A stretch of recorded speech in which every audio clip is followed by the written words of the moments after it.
Il est 19h, bonsoir à tous. Merci d'être avec nous sur la première, ravi de vous retrouver.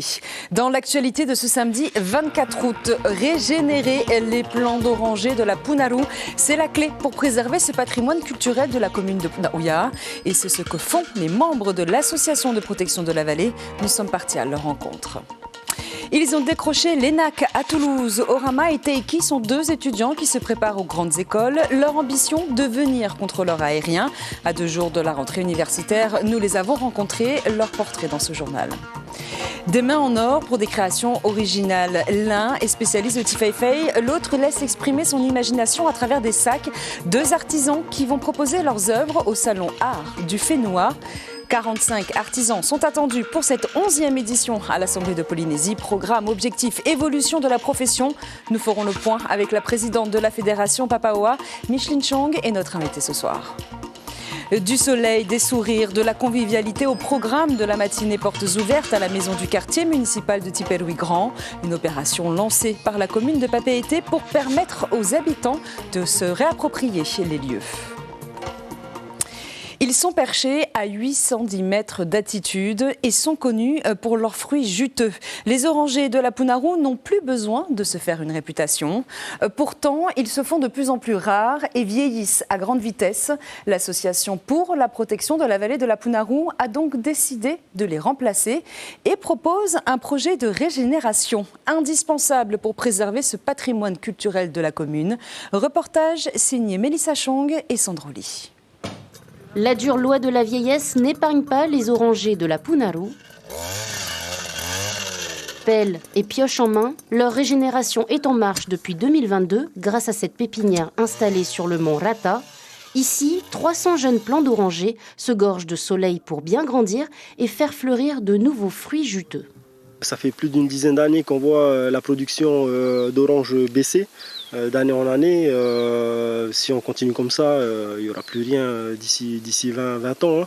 Donc, et c'est pour ça que c'est important, hein. Il faut qu'on refasse pousser de jeunes plants d'orangers, qu'on puisse remplacer les orangers disparus. Si cette pépinière existe, c'est grâce au dévouement perpétuel des bénévoles de l'association pour la protection de la vallée de la Punaru.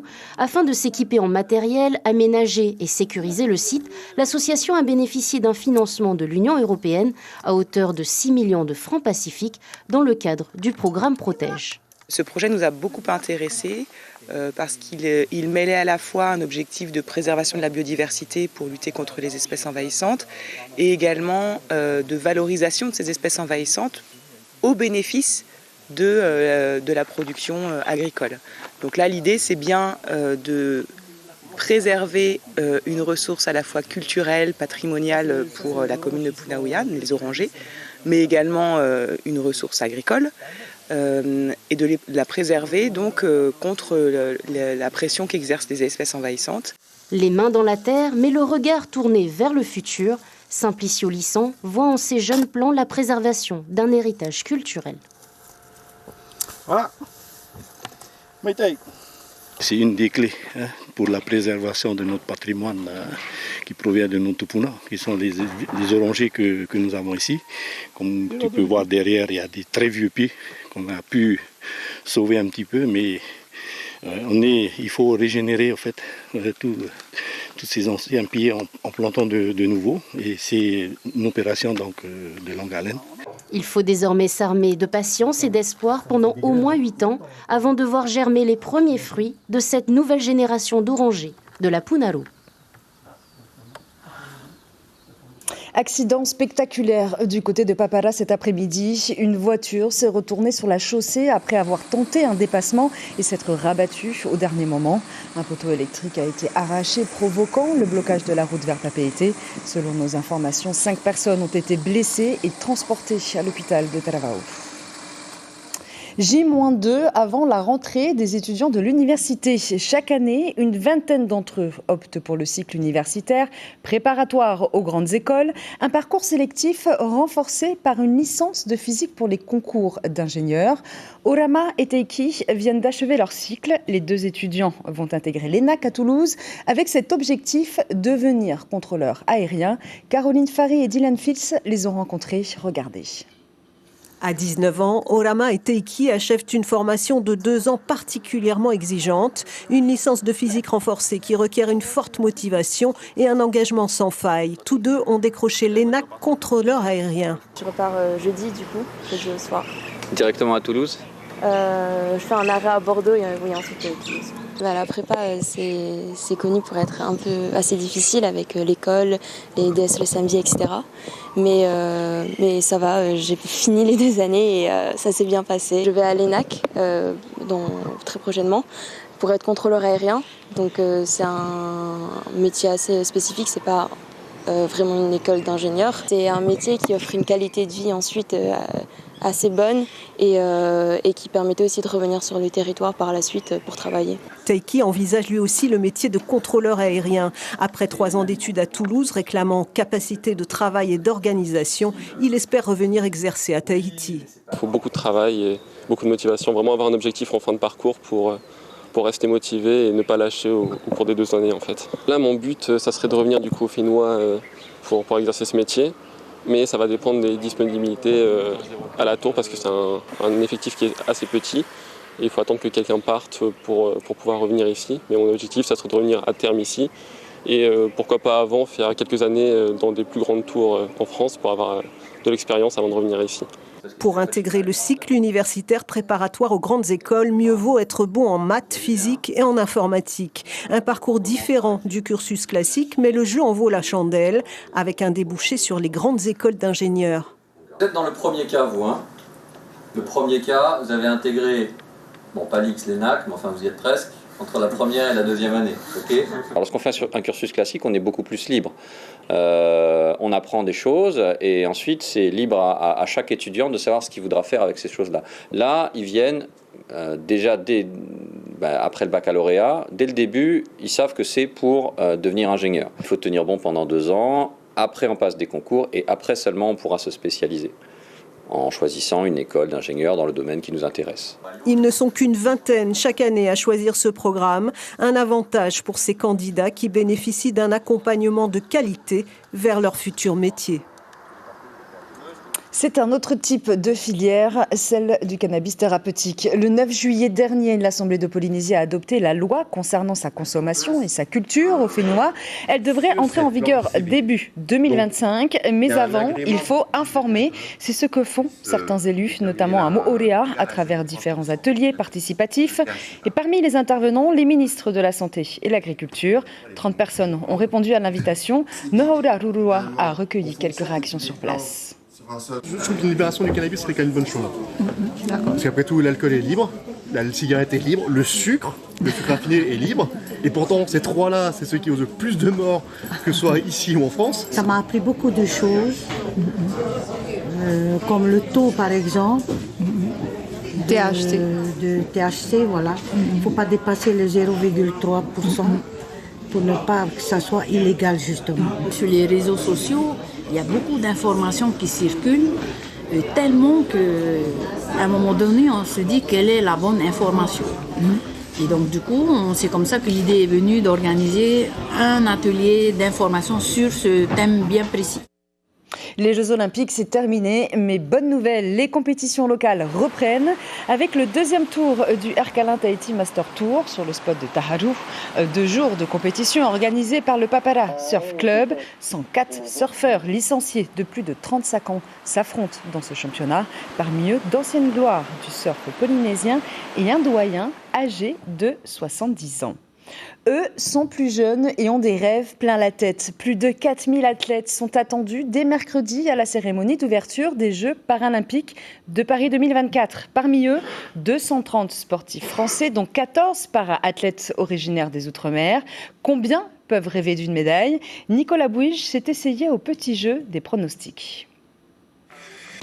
Elios, dites 24 s'il vous plaît. Elios Lachumanaya, 24 ans. Elios, future star de Paris 2024. Le Guadeloupéen avait décroché le bronze à Tokyo. Depuis, il est numéro 1 mondial. Et l'or paralympique, c'est maintenant. Retour vers le futur. 20 ans après, Audrey Cailleul revient au jeu avec l'équipe de France de basket fauteuil. Unique rescapé, mais toujours conquérant, toujours souriant. À 43 ans, la médaille, il la veut. La médaille, il y croit. La Guadeloupe en force. La Réunion aussi avec le phénomène Laurent Chardard. En 2017, un requin a failli lui ôter la vie. Aujourd'hui, cet ex-surfeur est une star de la paranatation. Un roi du 50 papillons, mais également un beau gosse. Pardon, vous avez dit beau gosse, alors n'oublions pas Dimitri Pavadé, l'autre réunionnais, le sauteur volant. Un an après sa grave blessure au genou, il veut reprendre sa place sur un podium paralympique. Et attention, le beau gosse a faim. Une seule athlète ultramarine à Paris, mais quelle athlète! Mandy François-Elie, déjà 3 médailles paralympiques pour la Martiniquaise, or, argent, bronze. Son programme parisien, 100, 200, longueur, impressionnante Mandy. Et si Mandy impressionne, Pierre fascine. Pierre Fairbank, 53 ans, 10 médailles paralympiques. Un Calédonien au Zénith qui veut faire ses adieux au Stade de France après un 100, un 400 et un 800 mètres. Oui, fascinant, Fairbank. Luc Tahata est un spécialiste du tifeifei. Inari Chingsoy, elle, crée des sacs. 2 artisans au style différent qui vont exposer au Salon Art du Fénois à l'Assemblée de Polynésie. Dès lundi, pour cette 11e édition, les artistes ont imaginé une nouvelle collection, des mois de préparation pour être prêts le jour J. Ce matin, ils nous ont ouvert les portes de leurs ateliers. Mérénie Gamblin et Mirko Van Foof. Chez Luc et Sylvie, c'est l'homme qui coud. Ce Marquésien, débordant d'énergie, s'est découvert une passion pour la confection de tifeifei dans sa jeunesse. Il en fait son métier au début des années 2000. J'ai rencontré une femme couturière et je ne savais pas que je vais coudre. Je me suis dit, mais je vais apprendre, c'est tout. J'aime coudre, j'aime sculpter, j'aime le massage, j'aime tout. Et comme je t'ai dit, il faut aimer tout ce que tu veux faire. Sans l'amour, il n'y a rien qui va passer. Si rien ne prédestinait Luc Tahata à devenir artisan, son nom est désormais inscrit dans les livres. Minutieux et attaché aux traditions, il ne quitte jamais sa vieille table de sérigraphie. Elle lui permet d'imprimer ses propres motifs. Pour le Salon Art du Fénois, il a préparé une vingtaine de tifeifei à environ 30 000 francs la pièce. Mais là, on est aux finitions. Parce qu'il faut d'abord tout rassembler. Et après, on met sur le drap pour finir. Des doigts de fée aussi dans cet autre atelier. Hinari termine également la collection qu'elle a prévu d'exposer au salon. Après un diplôme en architecture et quelques années dans la marine, la jeune femme de 36 ans réalise finalement que son chemin est tout tracé. Alors, la première fois que j'ai créé un bijou, j'avais 11 ans. À cette époque-là, mon père, qui avait des difficultés à nourrir 3 enfants, il ne pouvait pas nous offrir de bijoux. J'enroulais des petits cailloux que je trouvais par terre, des coquillages que je piquais sur les colliers de coquillages de ma grand-mère. Et je me créais un bracelet, des boucles d'oreilles avec les moyens du bord. Puis un jour, une dame, je m'en souviendrai toute ma vie, j'avais 16 ans. Je me promenais tranquillement en ville, j'avais créé mes propres bijoux pour moi à la base. Et puis la dame, elle m'a demandé si je le vendais. Elle m'a proposé un prix, j'ai pris. Et c'était la première fois que je vendais un bijou, j'avais 16 ans. C'est ainsi que Hinari Tahiti Fashion est né en 2011, puis ses sacs aux formes hexagonales. Entre tradition et modernité, l'artisanat local s'exporte et se perpétue. 45 artisans de Tahiti des îles sont attendus dès lundi pour l'ouverture du Salon Art du Fénois à l'Assemblée de Polynésie. Bijoux en nacre, en os, gravures sur verre, en bois ou encore vannerie. Il y aura du style traditionnel, mais aussi du contemporain. Pour en parler, nous recevons ce soir Micheline Chong, présidente de la Fédération Papaoa Yaorana. Yaorana. Merci d'être avec nous ce soir. Alors c'est la 11e édition, c'est donc un événement qui dure dans le temps. Comment on fait pour résister au temps ? Comment on fait pour résister au temps ? Bon, ça vient sûrement des artisans que nous invitons à nos événements, qui sont des artisans chevronnés, des artisans très créatifs. Et on va dire, tous les ans, les artisans se renouvellent. Ils créent, ils cherchent de nouveaux modèles, voilà. Alors du coup, les objectifs de ce salon Art du Fénois, c'est à la fois d'offrir une vitrine aux artisans, mais aussi de leur permettre de montrer leur savoir-faire et leur créativité au public. Est-ce que de plus en plus d'artisans tendent vers le contemporain ou le traditionnel? En gros, quelles sont un peu les tendances chez les artisans aujourd'hui? On va dire que c'est moitié-moitié, c'est kiff-kiff. Il y a autant d'artisans qui sont un peu plus dans le traditionnel, comme d'autres qui sont plus dans le contemporain, comme certains qui sont très à l'aise dans les deux domaines. Et en fait, les artisans vont suivre la tendance, vont donner on va pas tellement parler de mode, mais eux vont donner la tendance.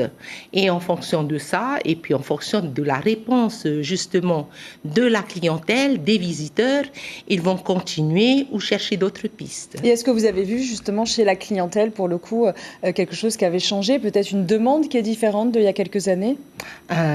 Oui, on va dire qu'aujourd'hui, le client est plus exigeant. C'est peut-être dû justement à la mondialisation, à l'accès justement aux autres au monde, et donc aux modèles qu'on trouve un peu partout. Et donc, il est devenu un peu plus exigeant.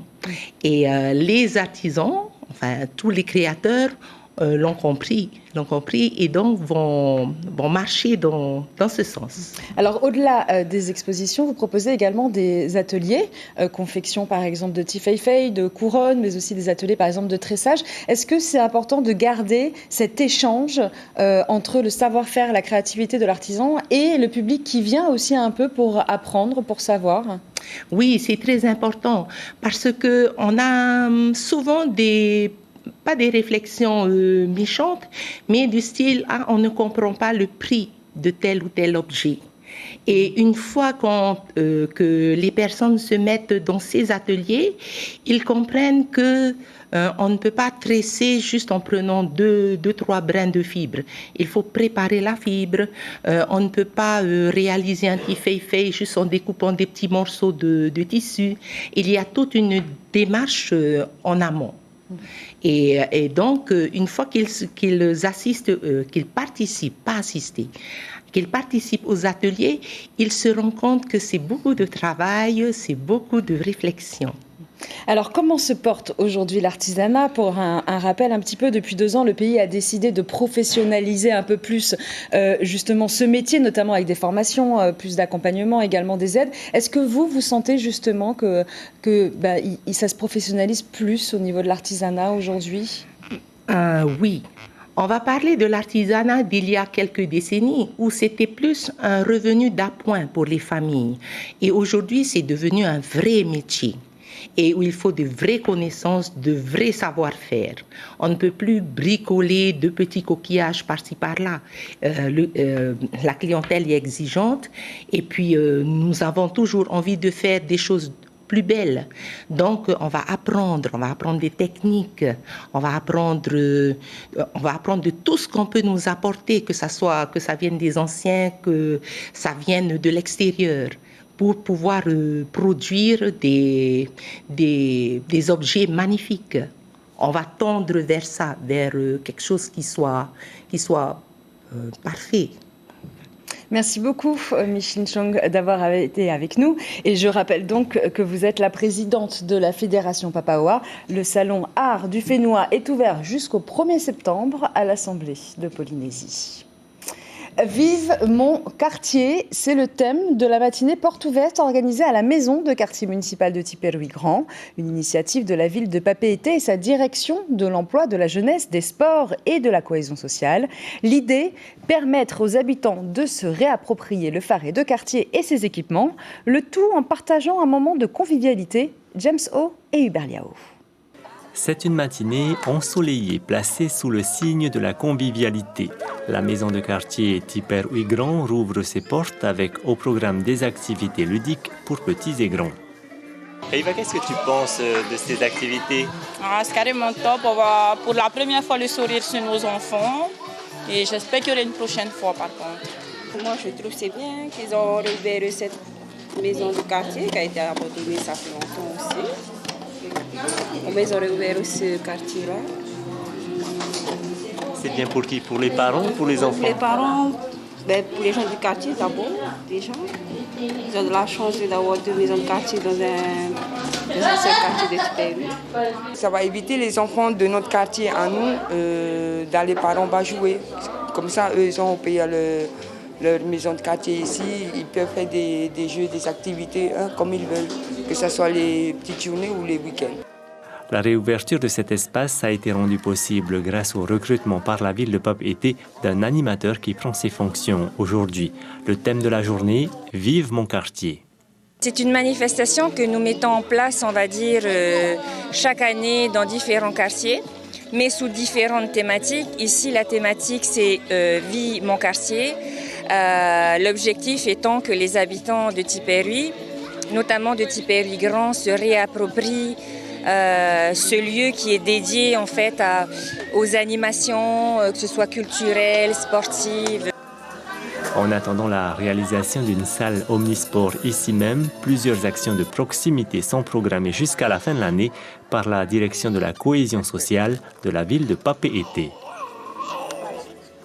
C'est la fin de cette édition. L'information principale de ce samedi 24 août. Ils sont perchés à 810 mètres d'altitude et sont connus pour leurs fruits juteux. Pourtant, les orangers de la Punaru se font de plus en plus rares et vieillissent à grande vitesse. L'Association pour la protection de la vallée a donc décidé de les remplacer et propose un projet de régénération indispensable pour préserver ce patrimoine culturel de la commune.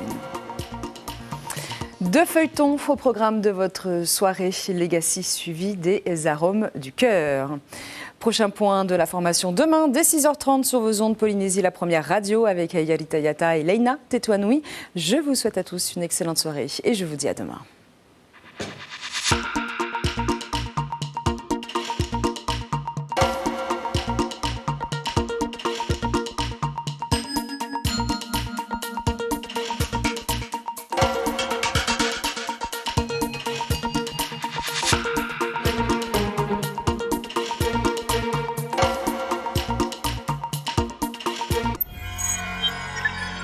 Retrouvez ce programme en replay sur notre site internet.